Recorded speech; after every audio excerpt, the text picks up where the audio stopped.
ሰላም ይህ ቃና ዜና ቅምሻ ነው። የዕለቱ ዋና ዋና ዜናዎች የአዲስ አበባ ከተማ አስተዳደር ጤና ቢሮ በ2018 በጀት ዓመት 2.7 ሚሊዮን ነዋሪዎችን የማህበረሰብ አቀፍ ጤና መድህን ተጠቃሚ ለማድረግ መታቀዱን ገለጸ። የቢሮ ኃላፊ ዶክተር ዮሐንስ ጫላ የህብረተሰብ ጤና መድህን አባልነት አዲስና የነባር አባላት ምዝገባን አስመልክቶ ዛሬ ረፋድ በጽህፈት ቤታቸው መግለጫ ሰጥተዋል። በመግለጫቸውም በ2017 ዓ.ም 2.5 ሚሊዮን ዜጎች የጤና መድህን አባል እንደነበሩና 2.83 ሚሊዮን አባላትና ቤተሰቦቻቸው የጤና አገልግሎት ተጠቃሚ መሆናቸውን ተናግረዋል። እንዲሁም በበጀት ዓመቱ ከተማ አስተዳደሩ 1.2 ቢሊዮን ብር ለማህበረሰብ አቀፍ ጤና መድህን ድጎማ ማድረጉን እንዲሁም ከአባላት 480 ሚሊዮን ብር መሰብሰቡን ጠቁመዋል። ዶክተር ዮሐንስ በመግለጫቸው በተያዘው የ2018 በጀት ዓመት ደግሞ የነባር አባላት እድሳት በማከናወንና 10 በመቶ አዳዲስ አባላትን በመጨመር ከ2.75 ሚሊዮን በላይ ሰዎችን የመድህኑ ተጠቃሚ ለማድረግ መታቀዱን ተናግረዋል። የአባላት ምዝገባም ጥቅምት 1 እንደተጀመረና እስከ ህዳር 30 ቀን 2018 ዓ.ም እንደሚቆይ የገለጹ ሲሆን ምዝገባው በሁሉም ክፍለ ከተሞች በሚገኙ ጤና ጣቢያዎች እንደሚካሄድ ተናግረዋል። ዶክተር ዮሐንስ በ2018 ዓ.ም ለዚሁ የጤና መድን ተግባራት የሚውል ከአምና ጋር ተቀራራቢ የሆነ በጀት እንደተያዘም ጠቁመዋል። አክለውም እስከ 600 ሚሊዮን ብር የሚደርስ የጤና መድህን ክፍያ ከህብረተሰቡ ለመሰብሰብ እቅድ መያዙን ለቃና ተናግረዋል። በጤና መድህኑ ተጠቃሚዎች የህክምና ወጪ ላይ ገደብ እንደሌለ የገለጹት የቢሮ ኃላፊ በመድህን ስርዓቱ ግን እንደ ብሬስ ወይም የጥርስ ማሳሰርና የኮስሞቲክስ ህክምናዎቹ እንደማይሸፈን ጠቁመዋል።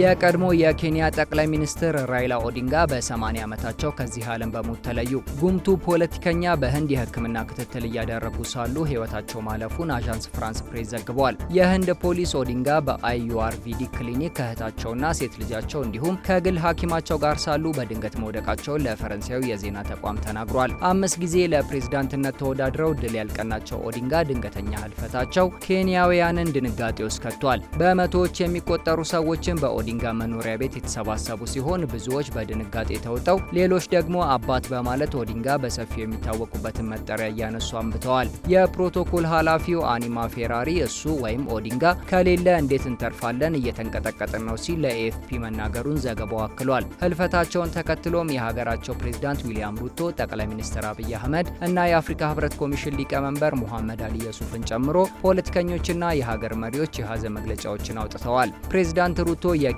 ግንባር ቀደም መሪና ከአፍሪካ ታላላቅ ልጆች አንዱ ሲሉ ለጠሯቸው ኦዲንጋ የ7 ቀናት የብሔራዊ ሀዘን አውጀዋል። ህልፈታቸውም የፖለቲካ ትኩሳት ውስጥ ያለችው ኬንያ ከ2 ዓመት በኋላ በምታካሄደው ምርጫ ላይ በፓርቲያቸው ውስጥ የአመራር ክፍተት እንደሚፈጥር ታምኖበታል። እንደ አውሮፓውያን አቆጣጠር ከ1990 ጀምሮ በፖለቲካ ውስጥ የቆዩት ኦዲንጋ በርካታ ደጋፊ ነበራቸው። ከ3 ዓመት በፊት የተካሄደውን የሀገሪቱ ፕሬዝዳንታዊ ምርጫን ጨምሮ ኦዲንጋ ለ5 ጊዜ ለፕሬዝዳንትነት ቢወዳደሩም ድል አልቀናቸውም። በ1945 የተወለዱት ኦዲንጋ በፖለቲካ ዘመናቸው በተደጋጋሚ ለእስር ተዳርገውም ነበር።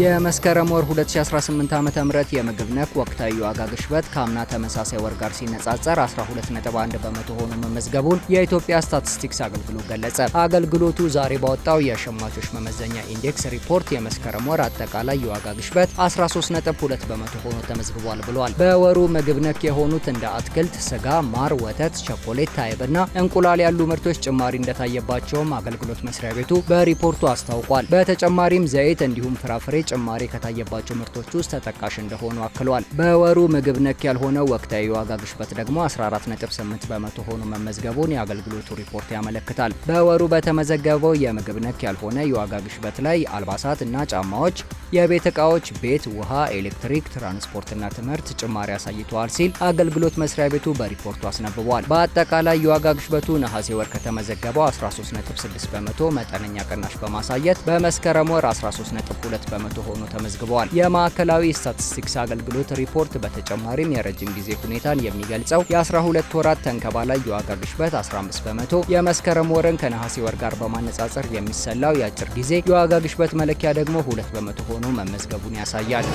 የኢትዮጵያ ማሪታይም ባለስልጣን ዋና ዳይሬክተር ሆነው ሲያገለግሉ የቆዩት ኢንጂነር አብዱል በር ሸምሱ የኢትዮጵያ የባህር ትራንስፖርትና ሎጂስቲክስ ወይም ኢባትሎ ዋና ስራ አስፈጻሚ ሆነው ተሾሙ።